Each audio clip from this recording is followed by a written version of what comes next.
شەڕی ئۆکرانیا مەترسی لەسەر دەستڕاگەیشتن بەگەنم لە جیهاندا دروست کردووە. ئەمەش بووەتە هۆی بەرزبوونەوەی نرخ و کەمی خۆراک. بەرپرسانیش ئەم دۆخە وەک نیگەرانیەک ناوەبەن. ئۆکرانیا پێنجەمین وڵاتە لە هەناردەکردنی گەنمدا، هەروەها لە سێ ڕیزبەندی سەرەکیدایە بۆ گەنمەشامی و جۆ و تۆوی گڵۆبە ڕۆژە. لە ساڵی 2021دا بەرهەمێنانی گەنم لە وڵاتەدا 40 ملیۆن تەن بوو، بەرهەمەکانی دیکەش تێکرا 50 ملیۆن تەن بووە.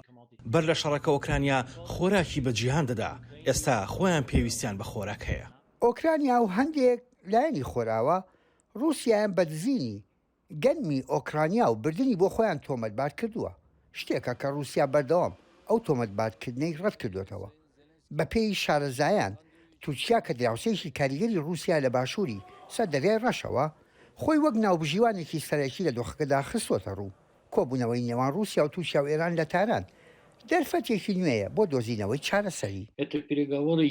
تەنها شتێک کە پێم وایە لەسەری ڕێک دەکەون پرسی هەناردەکردنی دانەوێڵەیە. ئەمە پرسێکی تایبەتیە، پێم وایە بەو شێوەیە بێت یان شێوەی تر چارەسەر دەبێت، بەڵام بێکێشەش نییە. هەردوو وڵات رووسیا و تورکیا گرنگی بەو بابەتە دەدەن. ئەمە یەکەم یەکتربینینی پوتین و سەرۆکی تورکیایە لەوەتەی رووسیا هێزەکانی نادۆتە ئۆکرانیاوە. کۆبوونەوەکەی پوتینیش لە تاران دوای ئەوە دێت کە پوتین سوور بووە لەسەر ئەوەی کە بەرپرسیانە لە هەمبەر قەیرانی بەرهەمێنانی خۆراک و یان کردەوە سەربازەکەی لە ئۆکرانیادا. سەرۆکی رووسیا وای دەبینێت ئەم تۆمەتانە وەک ئەو دەیڵێت دژایەتی رووسایە لەلایەن ڕۆژئاوایەکانەوە. جارێکی تر جەختە سەرەوە دەکەمەوە کێشەکە ئەمڕوو سەری هەڵنەداوە، تەنانەت لە 3 مانگی ڕابردووشدا سەری هەڵنەداوە. بەدڵنیاییەوە رووسیا لەو ڕۆوەوە نابێت سەرزنش بکرێت، بە پێچەوانەی ئەوەی ئێستا هەندێک لە دێماگۆگەکان دەیڵێن هەوڵ دەدەن لۆمەی وڵاتەکەمان لە هەر شتێک بکەن کە بەسەر ئابووری جیهان دەهاتووە.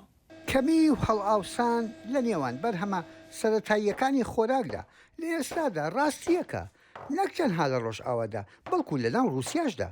هەر ئەوەش پاڵنەرێکە کە رووسیا بێتە سەرمێز و باز لە دەستپێکردنەوەی ڕۆیشتنی دانەوێڵەی ئۆکرانیا بکات.